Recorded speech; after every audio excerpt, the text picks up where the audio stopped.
Hi, I'm Dr. Norman Roy, and welcome. Today I'm going to be talking to you about you have the ability to heal. See, the body is a self-healing, self-regulating, self-adapting being.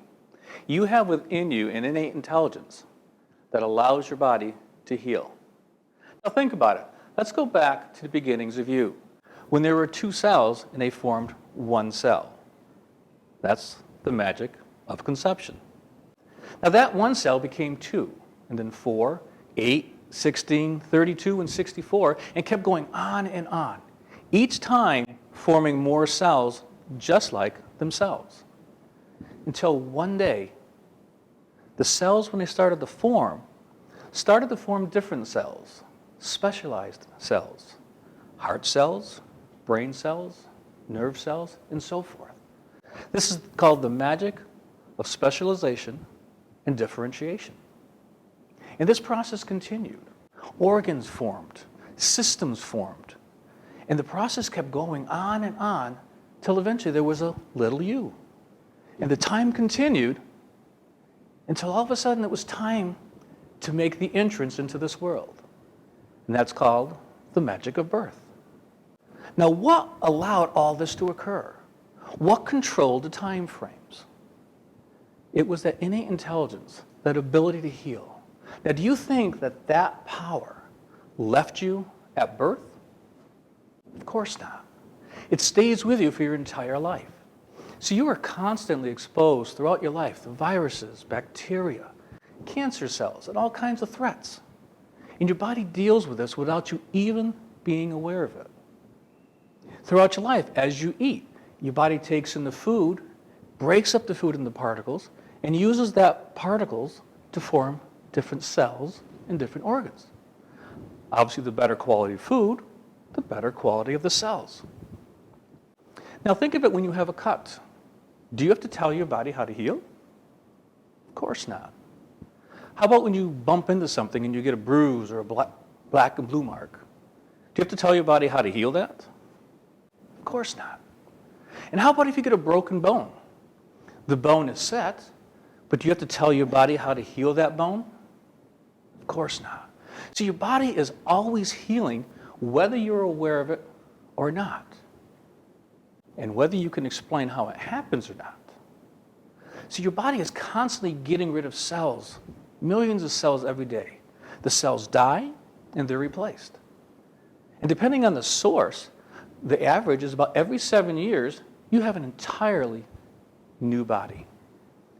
So your body actually goes between being in survival mode, or I'm going to call healing mode, and emergency mode, which I'll call disease mode. Now let's go back in time to help explain this. Let's go back to the time when wild animals roamed the earth and we had to go hunting to survive. Well, as the wild animal would come onto the scene, we would switch from survival mode into emergency mode. At that point, we dealt with the emergency, the animal left, and the body would shift back into the survival mode until the next wild animal came.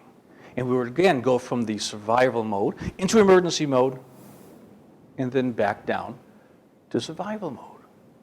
And each time you go from the survival mode to the emergency mode, all these changes are occurring in your body. The blood is being shifted from the organs out into the arms and the legs so you can run and deal with the situation. Your immune system changes, your heart rate changes, your blood pressure changes. And when the emergency is over, you shift back down into that survival mode. Well, today we don't necessarily have the wild animals of real animals. We have today the wild animals of stress, of anger, of resentment, of pollution, of our diet, of dealing with the everyday stresses. And each time we're exposed to one of these stresses, our body goes from that survival mode into the emergency mode. Here's where the problem comes in. With today, with all the stresses and wild animals that we have to deal with, The body never really goes from emergency mode down to survival mode. It kind of stays from emergency mode down almost to survival and back to emergency mode. And it gets to the point with all the stresses we deal with, the body still stays in that emergency mode. If it stays in that emergency mode and doesn't return back to the survival healing mode, then you're constantly running on the stress mode. The immune system is down, the heart rate is elevated, the blood pressure is elevated, and you start getting into a breakdown cycle. You start getting into a state of dis-ease, and then the body starts breaking down and diseases will form. And then think back when a little child, as they're growing up, they may wake up one day and say, hey, I don't feel well. So we go check them, we put our hand on their forehead, say, you feel warm, you must be sick, and you stay home.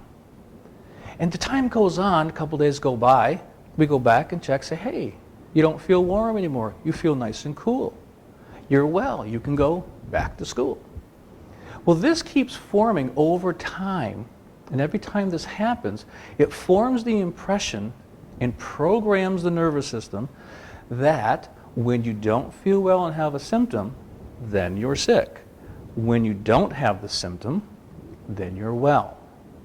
Well, going along with this same scenario, the person may also say, hey, since you don't feel well, take this.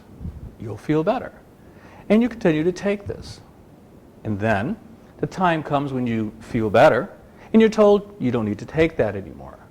Well, this further programs into the system that your body can't heal itself, that it needs something else to heal you. And over time, the more this happens, you become programmed into believing that you can't heal yourself. As time goes on, you actually start to forget that you have this ability to heal.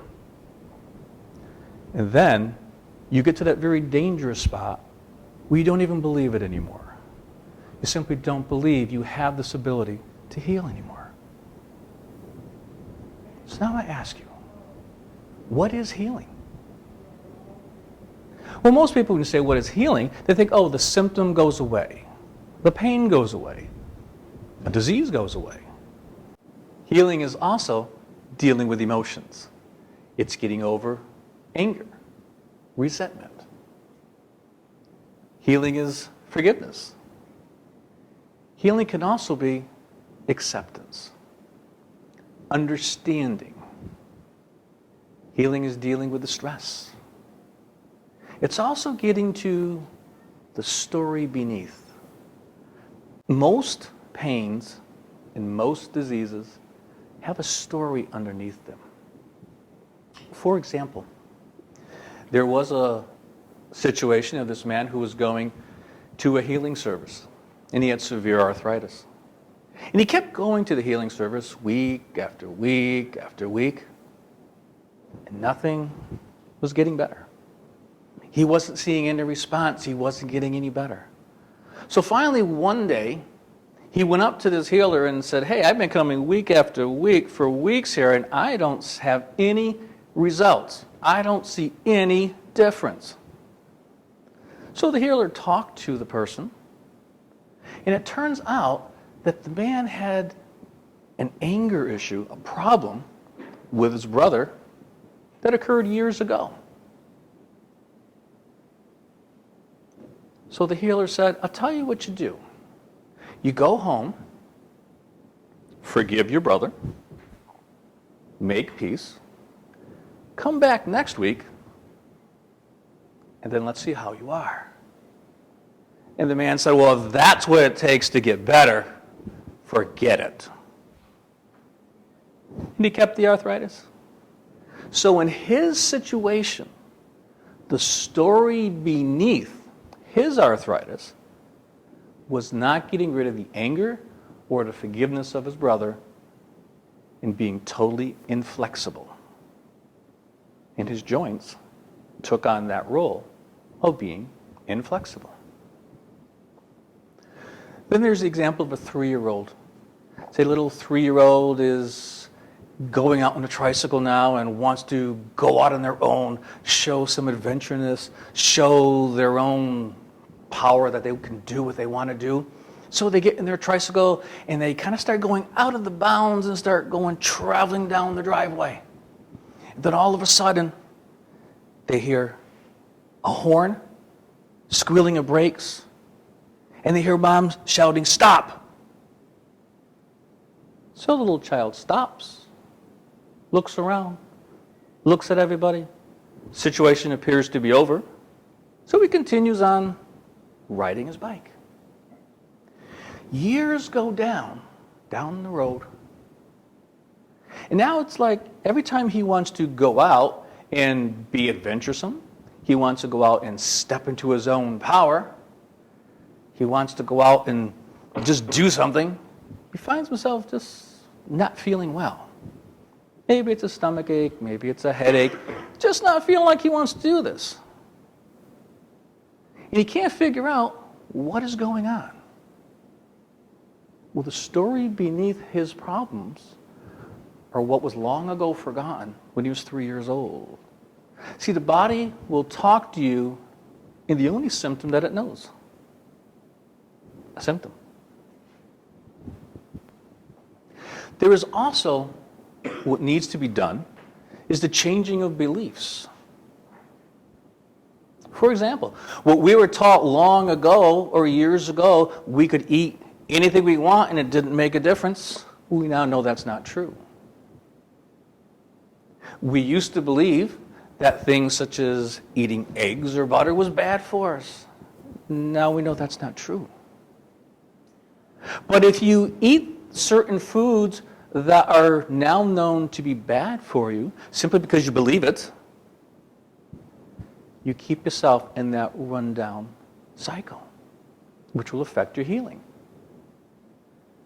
Now we know there are toxins that infiltrate the body, hundreds of them. And there's a tipping scale that we have to get rid of them. It's now, newborns are even shown to have over 200 toxins in their system already. Some beliefs that need to be changed, what we call disease-forming beliefs. Things such as, oh, this runs in the family. It's genetics. There's no cure for this. Well, my doctor said, only drugs can heal this. I don't believe this stuff will work. Those are all beliefs that need to be changed. See, beliefs do not equal truth. Many times, people want to hold on to their beliefs because they're comfortable. But Dr. Bernie Siegel did some research, and he was talking about this group of people who had multiple personalities. And what he found is that when the people switched from one personality to another, their physiology would change. Blood test would change. Eye color would change. There would be marks or blemishes on the skin at one personality, but in the other personality, they weren't there. At this one personality, they would have a disease, for example, diabetes or heart disease. But when they switched into this personality, there wasn't any. It was gone. See, the body can change in a matter of moments, all based on your beliefs. Healing occurs because we live in the belief that involves healing. Healing is once again returning to the belief and the reality that you are a self-healing, self-regulating, self-adaptive being. Healing is once again understanding, accepting that you have the ability to heal. I'm Dr. Norman Roy, and I'll see you next time as our conversation continues.